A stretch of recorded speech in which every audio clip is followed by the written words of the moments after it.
오늘 말씀은 에베소서 2장 8절로 10절 말씀입니다. 우리 같이 한 목소리로 봉독하겠습니다. 너희는 그 은혜에 의하여 믿음으로 말미암아 구원을 받았으니 이것은 너희에게서 난 것이 아니요 하나님의 선물이라. 행위에서 난 것이 아니니 이는 누구든지 자랑하지 못하게 함이라. 우리는 그가 만드신 바라 그리스도 예수 안에서 선한 일을 위하여 지으심을 받은 자니 이 일은 하나님이 전에 예비하사 우리로 그 가운데서 행하게 하려 하심이니라. 아멘. 우리는 지난 시간에 구원받기 전에 우리의 현실이 어떠했는지에 대해서 살펴보았습니다. 예수 믿기 전에 우리는 어떤 사람이었습니까? 세상 풍조를 따르고 공중의 권세 잡은 자 사탄의 영향력을 따르면서 육체의 욕심을 따라 살고 마음에 원한 대로 살아서 하나님께서 원하시는 삶과는 상관이 없는 삶을 살던 사람들이었습니다. 모두가 죄인이요, 죄인을 향한 하나님의 진노의 심판을 받아 다 멸망할 수밖에 없는 그런 존재였습니다. 우리는 영적으로 완전히 죽어 있었습니다. 죽었기에 아무런 영적 감각이 우리에게 없었어요. 하나님을 알지도 못하고 하나님을 영화롭게 할 수도 없었습니다. 자, 그렇다면 죽은 자에게 가장 필요한 것, 가장 먼저 있어야 하는 것은 무엇일까요? 살리심을 받는 것입니다. 사도 바울은 하나님께서 바로 그 일이 우리 안에 일어났다고 선언하고 있습니다. 영적으로 죽었던 우리가 이제는 영적으로 살게 되었다고 그는 말하는 것입니다. 어떻게 그런 일이 우리에게 가능해졌을까요? 영적으로 죽은 사람이 스스로 살아날 수 있을까요? 그것은 불가능합니다. 그러면 어떻게 해야 영적으로 죽은 사람이 살아날 수 있을까요? 방법은 오직 하나입니다. 너희가 은혜로 구원을 얻은 것이라. 하나님께서 은혜를 베푸심으로 영적으로 죽은 자가 살아나게 되는 그런 놀라운 일들이 일어났다는 것입니다. 우리 에베소서 2장 8절로 9절 말씀인데 같이 읽어보겠습니다. 너희는 그 은혜에 의하여 믿음으로 말미암아 구원을 받았으니 이것은 너희에게서 난 것이 아니요 하나님의 선물이라. 행위에서 난 것이 아니니 이는 누구든지 자랑하지 못하게 함이라. 사도 바울은 에베소서 2장 8절로 9절을 통해서 우리가 받은 구원과 관련해서 우리가 반드시 알아야 할 그 세 가지 중요한 진리를 다루고 있습니다. 첫째는 하나님께서 우리를 어떻게 구원하셨는가 하는 것입니다. 하나님께서 우리를 어떻게 구원하셨습니까? 사도 바울은 이렇게 말합니다. 너희는 그 은혜에 의하여 믿음으로 말미암아 구원을 받았으니 라고 함으로써 우리의 구원이 하나님의 은혜의 결과라고 그렇게 이야기를 합니다. 은혜란 무엇일까요? 그리고 은혜에 대한 올바른 반응은 어떤 것일까요? 지난 2017년 7월 16일자 한국 SBS 방송에 장기를 기증하고 죽은 딸을 기리기 위해서 자전거로 무려 2600마일을 달린 아버지의 사연이 소개되었습니다. 이 사람의 이름은 빌 코너라고 하는 사람으로서 당시 그의 나이는 57세였습니다. 빌 코너의 가족은 2017년 1월 멕시코로 가족여행을 떠나게 되는데 그 즐거운 가족여행은 큰 비극의 여행이 되고 맙니다. 당시 20살이었던 아비가일이라고 하는 딸이 수영장에서 사고를 당해서 죽게 된 것이지요. 이제 20살의 나이에 불과한 딸을 잃은 부모들의 하루하루는 눈물 없이는 살 수 없는 날들이었고 고통의 날들이었습니다. 딸이 죽은 지 한 5개월 정도 지났을 때에 아버지 빌 코너는 딸을 그리워하는 마음을 가눌 길 없어서 딸을 통해 생명을 얻게 된 사람들을 만나보고 싶은 마음에 딸을 통해서 장기를 기증받은 4사람과 연락을 취하게 됩니다. 제 딸이 당신에게 장기를 기증하고 죽었는데 제가 당신을 한번 만나볼 수 있겠습니까? 그러나 4사람 중에서 오직 한 사람만이 이 빌 코너의 요구에 응했습니다. 그는 루이지애나에 살고 있는 당시 21살 된 흑인 루먼스 잭 주니어라고 하는 사람이었습니다. 잭은 심장에 문제가 있었어요.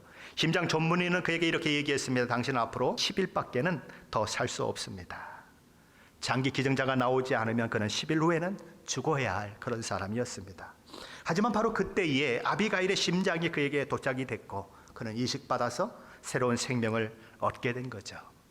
아비가일의 아버지 빌 코너는 그를 만나기 위해서 위스콘신에서 플로리다의 한 병원까지 약 2600마일을 가야 했지만 비행기를 타거나 자동차를 타지 않고 자전거를 타고 가는 방법을 택했습니다. 왜냐하면 장기 기증의 중요성을 사람들에게 알리고 싶은 마음 때문이었죠.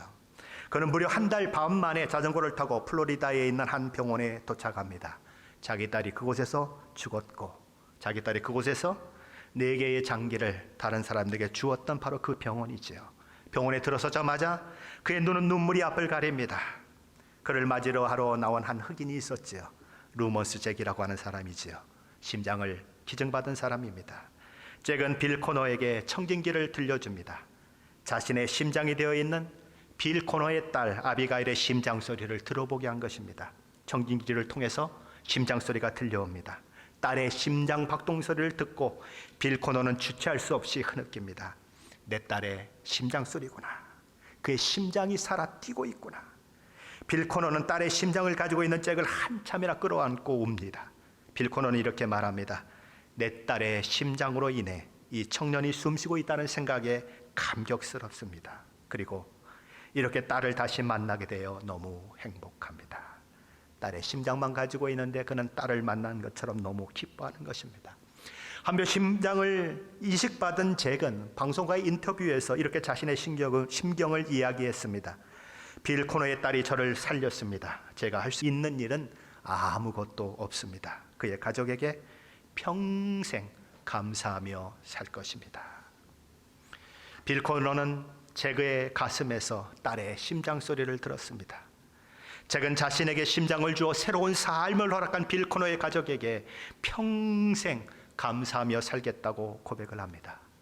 죽어가는 한 사람의 심장을 이식받고 생명을 얻은 한 청년과 같은 마음이 구원받은 저와 여러분 안에 있습니까? 우리 주님은 죽어가는 한 명의 사람이 아니었어요. 성자 하나님이셨습니다. 그분은 어차피 죽을 것이기 때문에 죽기 전에 좋은 일 하겠다고 심장을 내어주신 것이 아니라 저와 여러분에게 생명을 주시기 위해서 죽으러 이 땅에 오셨고 저와 여러분을 위해서 죽으셨습니다. 오늘도 하나님께서는 우리 가슴속 깊은 곳에 이 예수의 생명이 살아 숨쉬고 있는지를 확인하고자 청진기를 들이대고 계십니다. 내 아들의 심장 소리가 맞아. 내 아들의 생명이 내 속에 살아있구나. 너는 내 아들이다. 너는 내 딸이다. 너는 내 자녀란다. 내 아들 예수가 너를 위해 대신 죽었으니 너는 내 자녀란다. 우리는 그 하나님의 은혜에 의하여 죽음에서 생명으로, 영원한 멸망에서 영원한 생명으로 옮겨진 자들인 것입니다. 그러니 제게 고백이 저와 여러분의 고백이 되어야 하지 않겠습니까? 제게 무엇이라고 이야기합니까? 빌 코너의 딸이 저를 살렸습니다. 제가 할 수 있는 일은 아무것도 없습니다. 그의 가족에게 평생 감사하며 살 것입니다. 우리는 이렇게 고백해야 하지 않겠습니까? 하나님의 아들 예수 그리스도께서 저를 살려주셨습니다. 제가 했던 일은 아무것도 없습니다. 이제부터 영원토록 나를 사랑하사 나를 위해 자기 몸을 버리신 그 예수님을 생각하며 평생 하나님 앞에 감사하며 살 것입니다.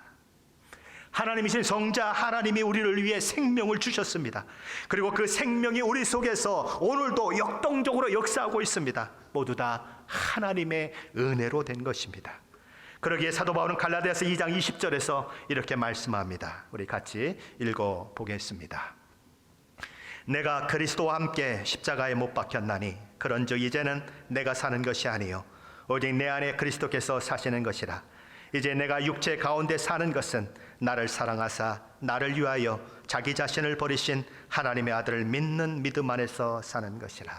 아멘. 둘째로 사도 바울이 다루고 있는 것은 이 하나님의 은혜로 말미암은 구원이 어떻게 우리의 구원이 됐느냐 하는 문제인 것입니다. 어떻게 하면 저 위대하고 영광스러운 구원이 값없이 은혜로 주어지는 구원이 나의 것이 될 수 있을까? 믿음으로 말미암아 구원은 나의 것이 된다는 것입니다. 우리는 여기서 바울이 믿음 때문에라고 말하지 않고 믿음으로 말미암아라고 이야기하고 있다는 사실에 주목해야 합니다.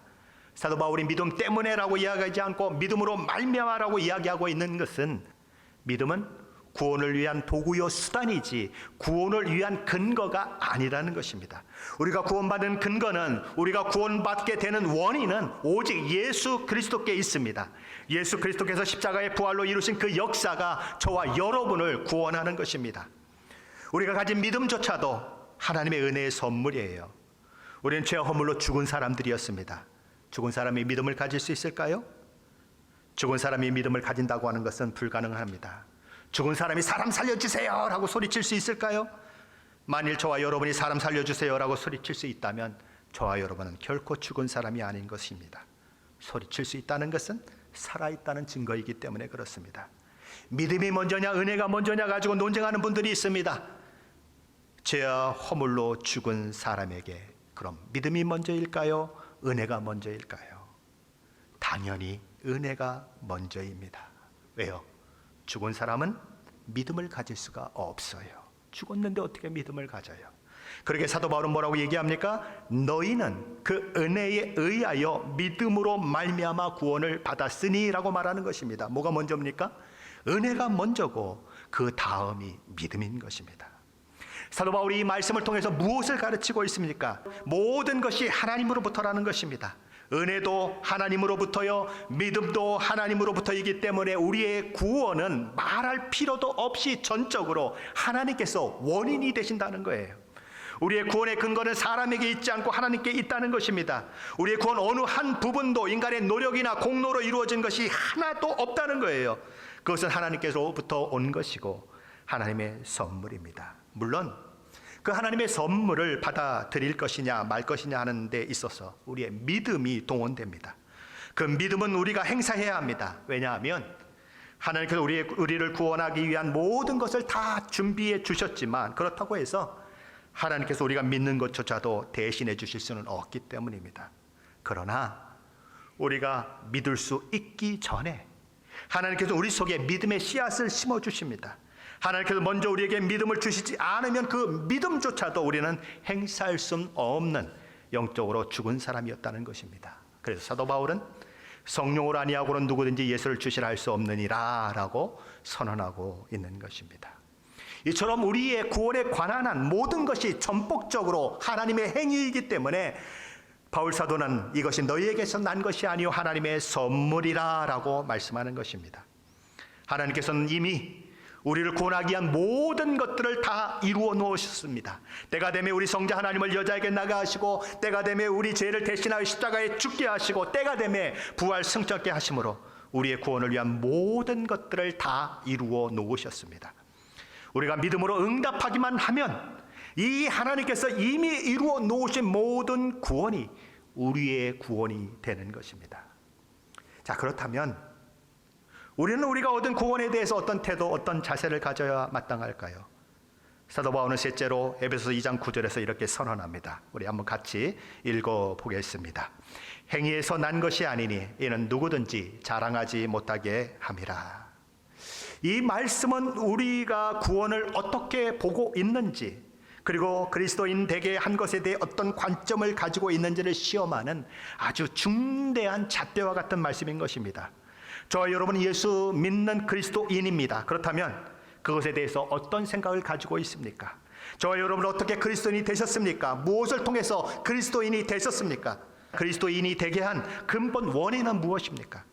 만일 누군가 자신이 그리스도인 된 것이 내가 뭔가 하나님께 잘 보인 게 있고 그래도 내가 다른 사람보다 조금 나은 게 있어서 하나님께서 나를 그리스도인 되게 하셨다는 생각을 가지고 있다면 아마도 그것은 그가 아직 그리스도인이 아니라고 하는 것을 증명해주는 증명이 될 것입니다.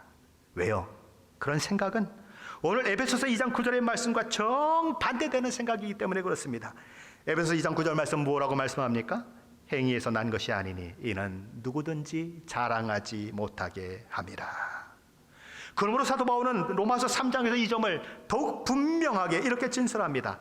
로마서 3장 27절에서 그는 이렇게 스스로 질문을 던지죠. 자랑할 때가 어디에 있느냐? 그리고는 곧바로 스스로 이렇게 답을 합니다. 있을 수가 없느니라. 우리가 그리스도와 함께 살고 그리스도와 함께 일으킴을 받고 그리스도와 함께 하늘에 앉게 된 모든 것은 전적으로 하나님께서 이루신 것입니다. 우리가 한 일은 아무것도 없어요. 로마서 3장 27절 28절 말씀인데 우리 한번 같이 읽어보십시다. 그런즉 자랑할 데가 어디냐? 있을 수가 없느니라. 무슨 법으로나 행위로냐? 아니라 오직 믿음의 법으로니라. 그러므로 사람이 의롭다 하심을 얻는 것은 율법의 행위에 있지 않고 믿음으로 되는 줄 우리가 인정하노라. 구원은 전적으로 하나님께로부터 오는 하나님의 선물이라는 거예요. 그러므로 아무도 자기 자신을 자랑할 수 없다는 것입니다. 우리의 구원이 전적인 하나님의 은혜임을 알기에 우리가 해야 할 일은 딱 하나밖에 없어요. 하나님께 영광과 존귀와 찬양과 경배를 세세토록 올려드리는 그 일만이 우리가 해야 할 일인 것입니다. 자, 그렇다면 하나님께서 우리를 구원하신 목적은 무엇일까요? 오늘 본문 10절 말씀인데 같이 읽어보겠습니다. 우리는 그가 만드신 바라 그리스도 예수 안에서 선한 일을 위하여 지으심을 받은 자니 이런 하나님이 전에 예비하사 우리로 그 가운데서 행하게 하려 하심이라. 사도 바울은 우리를 구원하신 목적을 이야기하기에 앞서 이런 얘기를 합니다. 우리는 그가 만드신 바라. 그가 만드신 바라고 하는 이 말은 포이에마, 만들어진 것, 작품, 피조물이란 뜻입니다. 하나님께서 창조 사역을 가리킬 때 사용하던 용어입니다. 고대 문헌에 보면 공예가나 장인들이 만든 물건이나 작품을 가리킬 때에 쓰는 말입니다. 신약 성경에서는 오늘 본문과 로마서 1장 20절 딱 두 군데서만 이 용어가 사용되고 있습니다. 우리 로마서 1장 20절 말씀인데 이 로마서 1장 20절 말씀에서는 이 포이에마가 자연적인 창조를 설명하는 용도로 사용되고 있습니다. 같이 읽어보시겠습니다. 장세로부터 그의 보이지 아니하는 것들 곧 그의 영원하신 능력과 신성이 그가 만드신 만물에 분명히 보여 알려졌나니 그러므로 그들이 핑계하지 못할지니라. 그러나 오늘 본문에서는 예수 그리스도의 대속의 은혜로 말미암아 죄와 허물로 죽은 사람을 다시 살려서 새 사람이 되는 그 창조, 영적으로 거듭나는 창조, 하나님께서 온 우주 만물을 창조하신 그 창조와는 전혀 다른 차원의 새로운 창조를 설명하기 위해서 그렇게 이 용어를 사용하고 있습니다. 우리는 그가 만드신 바라. 하나님의 자녀된 성도들이 하나님께서 친히 만드신 하나님의 영적 걸작품이라고 하는 것입니다. 하나님께서는 우주 만물을 말씀으로 창조하셨어요. 하나님께서 명령하시면 그대로 되어짐으로 인해서 모든 것이 만들어졌고 모든 것이 갖추어졌어요. 사람을 흙으로 만드시고 숨을 불어넣으시며 생명이 되라 그러시자 사람이 생명이 되었어요. 이 모든 하나님의 창조물들은 다 하나님의 작품이에요.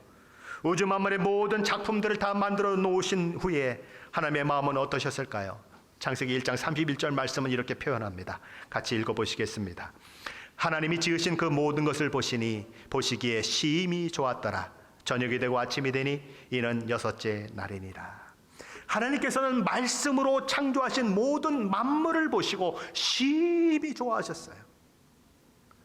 그러나 저와 여러분이 새로운 피조물로 새 사람으로 만들어진 것은 그냥 하나님께서 말씀 한마디로 만드신 것이 아닙니다. 독생자 아들 예수 그리스도를 이 땅에 보내셔서 창조주가 피조물이 되는 그 일을 통해서 그리고 실제 사람이 되어 온몸이 찢기고 피를 흘리는 고통을 당하시며 십자가에 죽으신 예수님의 죽음을 통해 저와 여러분을 새 사람 되게 하셨습니다. 새로운 피조물이 되게 하셨습니다. 말씀으로 창조한 것을 보실 때 하나님은 심히 좋았더라 하셨습니다. 그런데 당신의 아들을 십자가에 못 박아 살려내고 새로운 피조물이 된 저와 여러분을 보고 하나님은 어떤 마음이실까요? 심의를 10번을 더하면 그 하나님의 마음이 표현될까요? 심의를 100번을 더하면 그 하나님의 마음이 표현이 될까요? 아마 그것으로도 부족할 것입니다. 구원받은 자를 향한 하나님의 마음이 어떤지 가장 잘 나타내고 있는 구절 중에 하나를 꼽으라면 스바냐 3장 17절 말씀입니다. 우리 한번 같이 읽어보시겠습니다.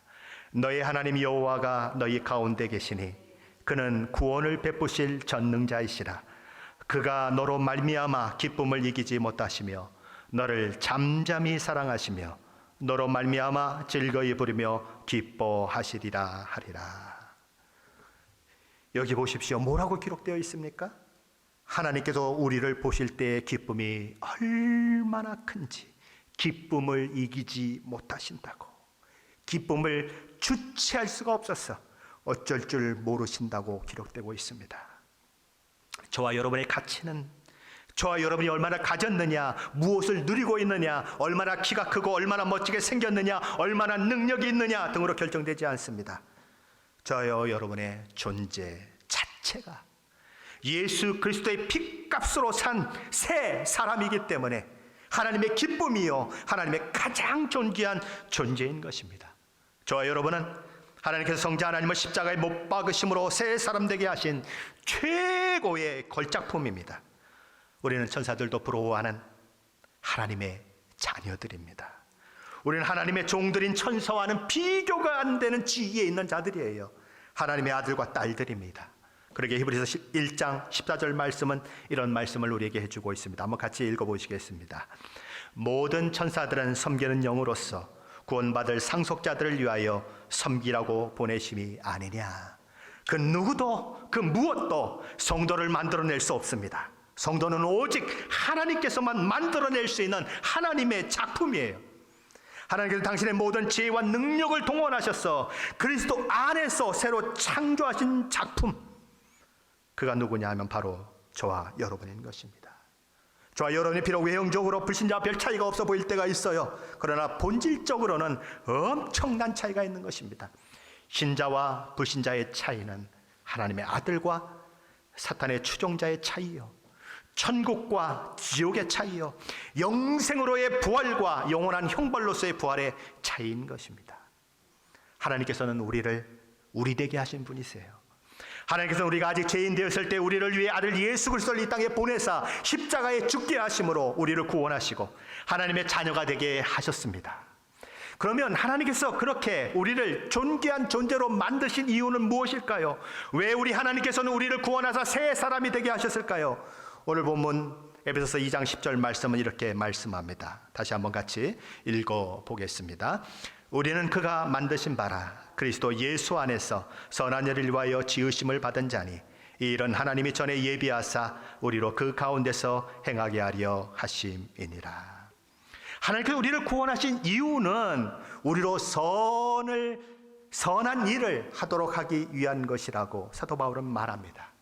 구원받기 이전에 우리는 어떤 사람들이었을까요? 에베소서 2장 2절과 3절 말씀은 이렇게 말씀하고 있습니다. 우리 한번 같이 읽어보겠습니다. 그때 너희는 그 가운데서 행하여 이 세상 풍조를 따르고 공중의 권세 잡은 자를 따랐으니 곧 지금 불순종의 아들들 가운데서 역사하는 영이라. 전에는 우리도 다 그 가운데서 우리 육체의 욕심을 따라 지내며 육체와 마음이 원하는 것을 하여 다른 이들과 같이 본질상 진노의 자녀이었더니. 우리는 어떤 사람이었습니까? 세상 풍조를 따르고 사탄의 종로를 타면서 하수인 역할을 하던 사람들이었어요. 육체의 욕심을 따라 하나님의 뜻과는 전혀 상관없는 삶을 살면서 본질상 하나님의 진노 아래에 있던 사람들이었어요. 그러나 이제 하나님의 은혜로 말미암아 하나님의 자녀가 되었습니다. 이제 우리는 새 사람 된 사람으로서 그 모든 옛 생활을 버려버리고 하나님께서 선하게 여기시고 하나님께서 기뻐하신 그 일을 위해 사는 자로 세워졌다는 것입니다. 프랑스의 시인이요 소설가요 극작가인 비토 위고의 소설 중에서 레 미라제블이라고 하는 소설이 있습니다. 우리에게는 이 소설의 주인공 장발장이라고 하는 인물로 더 가깝게 그렇게 다가오는 소설이지요. 장발장은 어린 시절에 부모를 여의고 고아가 되었습니다. 그래서 시집간 누나 집에서 살게 되지요. 근데 조금 있다가 그 누이의 남편이 죽습니다. 졸지에 아버지가 없는 7명의 조카들을 돌보아야 하는 그런 일을 하게 됩니다. 누나와 함께 조카들을 양육하는 그 일을 위해서 이 장발장은 만방으로 뜁니다. 모든 일을 다 하지요. 그러나 7명의 아이들을 먹여 살리는 일은 너무너무 어려웠습니다. 그러던 추운 겨울밤 길을 가던 장발장은 어디선가 나는 구수한 냄새를 따라 움직이게 됩니다. 진열장에서 아주 희고 길쭉한 빵이 가득 쌓여 있는 것을 보게 되지요. 야, 저건 몇 덩이만 있으면 우리 조카들이 굶주림을 면할 수 있을 터인데 그 주변을 살펴보니까 아무도 사람이 없는 것입니다. 후다닥 가게 유리창을 깨고 길쭉한 빵 2덩이를 집어 도망칩니다. 그러나 유리 깨지는 소리를 듣고 뛰어나온 주인에게 금방 잡히고 경찰에 넘겨지지요. 빵 2덩이를 훔쳤는데 그 죄로 인해서 무려 6년형의 선고를 받습니다. 너무 억울했어요. 막 분노가 치밀어 올라요. 아니 빵 2개에 6년 감옥 생활이라니. 그래서 탈령을 시도합니다. 그래서 6년이 11년이 되고 그 11년이 다시 19년이 되어버립니다. 청춘을 감옥에서 다 보내고 그는 추록했어요. 근데 전과자인 그 19년 동안의 감옥 생활을 했던 그를 받아주는 것은 아무것도 없었습니다. 잠을 자려고 합니다. 먹을 것을 먹고 싶어 합니다. 근데 주려고 하지 않아요. 잠을 채워주지 않아요. 돈이 없을까 봐 그러는가? 그래서 주머니에 있는 돈을 보여줍니다. 내가 선불을 내겠다고. 그럼에도 불구하고 그들은 받아주지 않는 것입니다. 당신은 전과자야. 19년이나 옥에서 지낸 사람이야 라면서 받아주지 않는 것입니다. 한겨울이에요. 그런데 잘 데가 없어서 배고픈 배를 움켜쥐고 길거리에서 자야 할 판인 것입니다. 그러다 한 여인의 소개로 주교의 집 대문을 두드리게 됩니다. 미리엘 주교는 75살의 노인이었어요. 장발장과 마찬가지로 그 또한 많은 것을 잃어버린 사람입니다. 혁명이 그의 모든 소중한 것을 앗아갔고 그에게 남은 것이라고는 은으로 된 그릇과 수저 몇 개, 은국자, 은촛대가 전부였습니다. 장발장은 그의 집을 찾으면서 그가 자신을 환대하리라고는 전혀 생각하지 못했습니다. 그는 집을 들어서자마자 이 미리엘 주교에게 이렇게 말합니다. 저는 장발장이라고 하는 사람입니다. 전과자지요. 19년이나 감옥에서 지냈습니다. 나흘 전에 석방되어서 120리를 걸어서 여기까지 걸어왔습니다. 저는 허기지고 피곤합니다. 재워주실 수 있겠습니까? 주교가 가사를 돕는 사람에게 한 사람분의 식사를 더 준비하라고 그렇게 말을 합니다. 그러자 장발장이 믿지 못하게 하는 듯이 이렇게 말합니다. 아시겠습니까? 저는 전과자예요. 감옥에서 나온 사람입니다. 주교가 그런 장발장에게 이렇게 말합니다. 자, 어서 앉아서 불을 쬐십시오. 이제 곧 저녁이 준비될 것입니다. 그리고 당신이 식사하는 동안 잠자리도 마련될 것입니다. 그러자 장발장이 이렇게 소리칩니다. 정말입니까? 뭐라고요? 저를 재워주시겠다고요? 저를 쫓아버리지 않으시겠다고요? 전과자인데도요. 저를 당신이라고 부르셨군요. 너라고 하지 않고 저는 언제나 나가! 이 개 같은 녀석아 라고 불리워졌습니다. 하지만 주교는 이렇게 말합니다. 당신이 어떤 사람인지 꼭 말할 필요는 없습니다. 여기는 내 집이 아니고 예수 그리스도의 집입니다. 이 문을 열고 들어오는 사람에게 이름은 묻지 않습니다. 당신의 이야기를 듣고 보니까 당신은 참 슬픈 곳에서 나왔습니다. 내 말을 들어보세요. 천국에서는 흰옷을 입은 10명의 의인보다 눈물로써 회개하는 한 사람의 죄인에게 더 많은 기쁨을 줄 것입니다. 장발장은 따뜻한 저녁을 대접받습니다. 빵과 스프, 베이컨, 양고기 한 조각, 무화과, 치즈, 와인을 곁든 아주 멋진 저녁 식사였어요. 그리고 침실로 안내되고 이내 깊은 잠에 빠져듭니다. 얼마나 잤을까요? 깨어보니까 새벽 2시였습니다. 다시 잠을 청하려고 하는데 잠이 오지 않아요. 저녁에 보았던 그 은그릇이 눈앞에 아른아른거립니다. 저것을 팔면 그런 생각을 하며 새벽 3시가 되어버렸습니다. 그는 갑자기 잠자리에서 일어납니다. 그리고 자기 짐보따리에서 끝이 뾰족한 철 막대기를 꺼내듭니다. 그리고 옆방에 잠을 자고 있는 주교의 침실문을 살짝 열었습니다. 주교가 깊이 잠이 들어 있었죠. 문을 열고 들어가 그 철 막대기를 쳐들고 찌르려고 하는데 차마 평온히 잠들어 있는 주교를 죽일 수는 없었습니다. 그래서 방을 도로 나오죠. 그리고 찬장에 들어가 있는 그 은그릇을 챙겨가지고는 그냥 냅다 도망쳐버렸습니다. 날이 밝았습니다. 얼마 뒤에 장발장이 경찰들에 의해서 목동비를 잡힌 채 주교의 집으로 끌려오지요. 주교는 그를 보자마자 이렇게 말을 겁니다. 아니 웬일이에요? 당신에게 드린 은그릇은 어떻게 하고 빈손으로 오셨습니까? 참 은촛대도 가져가라고 내가 그렇게 얘기했는데 왜 은촛대는 가져가지 않고 남겨두셨어요? 장발장은 그런 신부의 말이 막 어리둥절하지요. 목덜미를 잡고 있던 경찰이 묻습니다. 주교님, 그렇다면 이자가 은그릇을 훔친 것이 아닙니까? 아유, 물론입니다. 그렇게 해서 장발장은 풀려나게 되지요. 경찰들은 돌아가고 주교는 장발장에게 이렇게 말을 합니다. 장발장, 나의 형제여, 당신은 이미 악과는 인연이 없는 사람이어 선한 사람입니다. 당신의 영혼에 대해 내가 값을 치렀어요. 나는 당신의 영혼을 어두운 생각과 절망에서 구출하여 하나님께 바치려 합니다. 장발장은 혼란스러웠어요. 그러나 그렇다고 해서 금방 다른 사람이 된 것은 아닙니다. 수많은 생각들이 그의 마음 가운데 다가오는데 하루 종일 먹지도 않고 아무 생각 없이 걷는 것입니다. 그리고 어느 인적이 드문 들판의 덤불 위에 앉게 되지요. 그런데 그 앞에 바이올린을 옆에 끼고 노래를 부르는 한 소년이 지나갑니다. 그는 가끔 걸음을 멈추고 그의 전 재산인 얼마의 동전을 가지고 공기놀이를 합니다. 호흡으로 높이 올려놓고는 손등으로 탁 받으면서 그렇게 놀이를 하지요. 그런데 그런 와중에 그가 가지고 있는 동전 중에 가장 가치 있는 동전이 떼구르르 굴러서 장발장이 앉아있는 곳으로 굴러갑니다. 장발장은 무의식 중에 그 돈을 발로 콱 밟아버립니다. 소년은 장발장에게 다가오자 아저씨 돈 주세요. 가라. 아저씨 내 돈 주세요. 그렇게 실갱이를 하게 되죠. 장발장이 한참을 그렇게 실갱이를 하다가 벌떡 일어납니다. 여전히 동전은 그의 발 아래에 있어요. 그리고는 소리를 이렇게 냅다 질러버렸습니다. 어서 썩어지지 못해. 소년은 두려움에 떨면서 울면서 그렇게 가버리지요. 밤이 되고 장발장은 떠날 차비를 하면서 동전을 줍기 위해 허리를 구부립니다.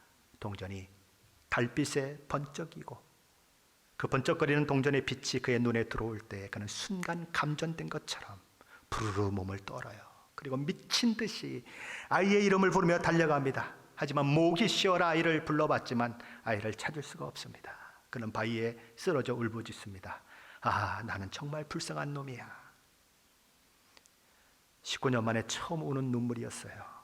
진정한 회개가 그의 마음 가운데 일어난 것입니다. 얼마나 시간이 흘렀을까요? 그는 어느 한 도시에 들어가서 불속에 뛰어들어 두 아이를 구해주는 일을 통해서 사람들에게 이름이 알려지게 됩니다. 장발장이라고 하는 이름이 아니고 마들렌이라고 하는 이름이었죠. 그는 그곳에서 아주 큰 사업을 하게 되고 사업의 성공을 이룹니다. 공장을 세우고 빈민들에게 일자리를 제공해요. 그래서 그 도시는 완전히 다른 도시가 됩니다. 굶주린 자가 없어졌고 모두가 근면하게 일하는 자들이 되었어요. 그 사실을 안 국왕은 그를 그곳의 시장으로 임명을 하려고 합니다. 몇 번이나 사양하고 거절했지만 결국 그는 시장이 되었죠. 시민들의 존경과 사랑을 받는 그런 사람이 되었습니다. 무엇이 그의 삶을 바꾸어 놓았을까요? 하나님의 은혜가 장발장의 삶을 바꾸어 놓았습니다. 새 사람이 되게 했어요. 그의 이야기는 그의 죽음으로 끝을 맺습니다. 장발장은 공동묘지 한 구석에 묻혔고 거기엔 아무런 묘비도 장식도 없었지만 이런 시가 적혀 있었다고 기록됩니다. 고난의 삶을 살았던 그가 여기 잠들어 있네.